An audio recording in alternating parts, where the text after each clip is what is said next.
Hi there, lovely Aquariuses. Hello, I do hope you're well and better, and thanks for joining me here at my channel. And this is your Aquarius love forecast for April 2017. And April's a really interesting month when it comes to what's happening astrologically in the sky.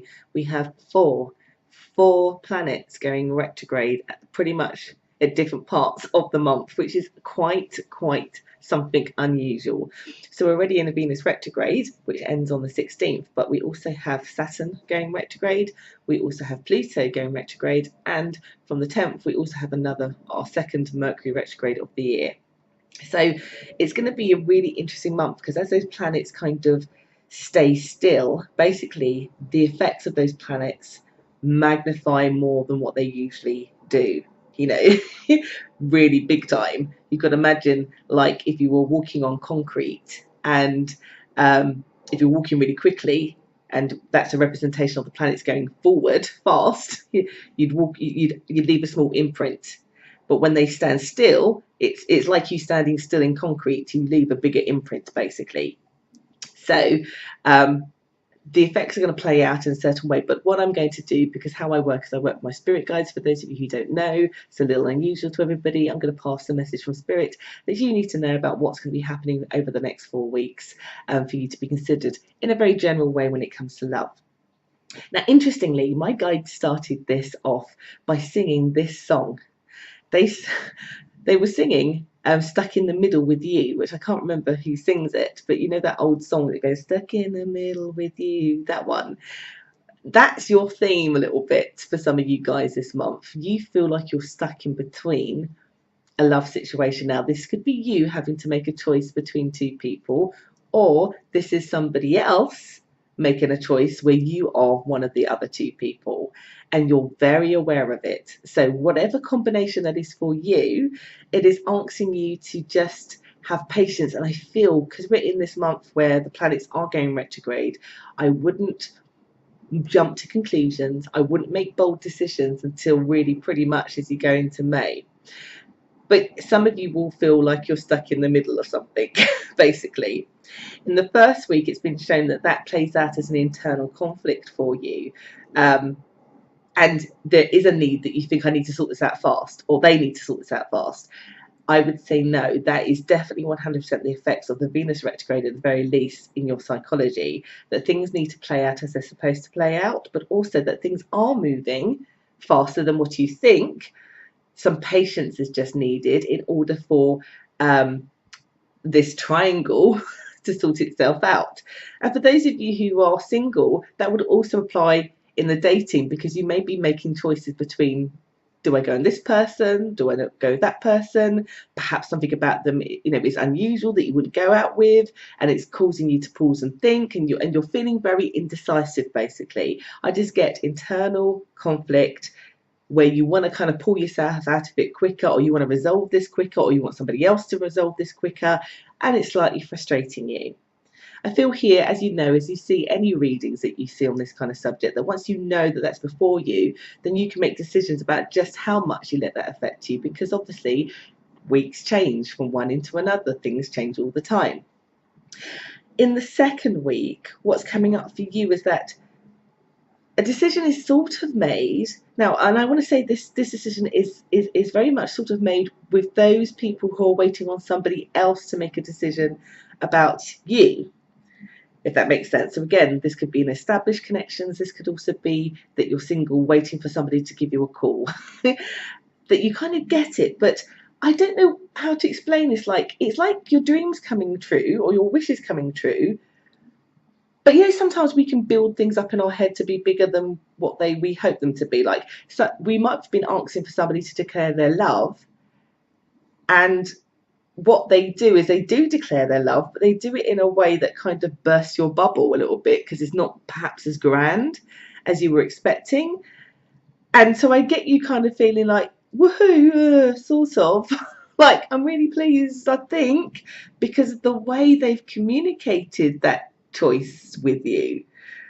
But my guides are saying, don't be mistaken that actually it is the fanfare that it was, but perhaps because of the circumstances, and maybe out of respect for the other person, or they're confused, or whatever it is, that actually it's come across in a different way than you'd planned, basically, that makes you feel like, was that it? Was that what I was getting? And for people where it's the other way around, where you are making decisions, just be mindful that you will probably have that effect on somebody else, where they've been like, okay, I've been waiting for you to kind of make a decision or a choice, and is that it? So I feel some mindfulness in terms of, if you're really going for this, particularly as we're in that later part of the retrograde, we're just in that second week, we're coming up to the retrograde kind of ending, that actually, if that person acts a bit odd with you, because even though you've shared, it's because perhaps they were expecting something more. So communication in terms of exploring their needs. And also the same would be true if it's the other way around. You need to communicate to actually find out that it is exactly what you thought it was. And perhaps it wasn't the fanfare, but the meaning and the deepness behind it is there. And I feel here what that does is it kind of shifts you out of that being stuck in the middle. But for some of you, it will be lingering a little bit in the back of your head, like, did they make the right choice? Have I made the right choice? Yes. Because for me, it's quite key that decision is happening before the retrograde ends, because that's what part of what the Venus retrograde does. It magnifies things, it brings balance and harmony, it stops situations or brings situations to where they're supposed to be, so that you can move it forward. But it does move it forward into a Venus retrograde, sorry, a Mercury retrograde. So let's see what happens in the third week. So my guides are saying here, in the third week, definitely full of hope. You feel like you have it all because you've got what you wanted, and you can see the path before you. And I have to say, you guys should be feeling a lot happier than you are, because I get the hope. You see where it's going. You've got what you wanted, but it's still lingering with some of you, that you're not sure whether you've made the right decision, or you're not sure whether that person's made the right decision. It is just a feeling. It is just a feeling. I feel you really evaluating, and I have to say, this has to be the Mercury retrograde at play here. Even though everything on paper, everything that has been said is right, and you can see it, and you do believe it, but it's like you just feel muggy. And I feel here, again, just acknowledge that we are having this planetary experience happening, but also by that point we're in a Mercury retrograde, that actually the effects of that often get us to magnify the negative in the situation, even when on paper it's good. So again, it's just a feeling that actually things are progressing, are better than what you expect them to be. In the last week, like, again, there is this mixed combination feeling of two people putting in the hard work. So again, that whether you're dating somebody new, or whether you are establishing, or you're reconnecting with somebody, or you've waited for somebody, is now progressing and moving forward. But there is it's like I get the weirdest image from my guides, because they're saying here, some of you feel like you want to throw up. Now, I can only interpret that the only way that I feel it is, like, there is still this uncomfortableness, even though there's hard work being put in by both of you. Sometimes this can be a representation of care for what you wish for, because was it what you really wanted?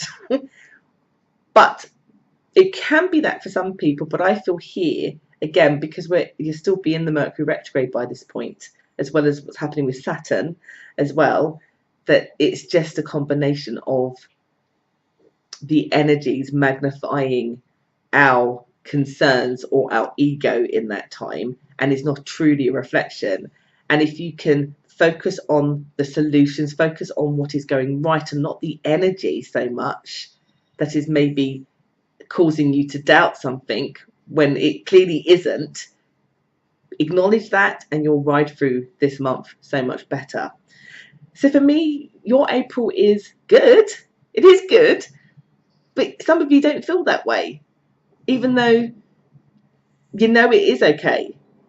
And I hope you get me, and you might not until you're living it, and then you're like, I know what better means now. It's a hard one to explain, but sometimes we've been there, when you know something's going good, like you've got a new job and it's good, but you're just like, is it? Just know this month is a special month, but it is also one that will evoke lots of emotions as well, because of how the planets are right there digging in and magnifying as big as possible. So I do hope that that's been helpful and that's made sense to people today. If you like this, do subscribe, do share, or maybe you'd like to join my Facebook community. The links are all down below, or if you want to know more about me and my services, the links are also down below. I've been Bella, and it's been super great to give you a reading today. Take care.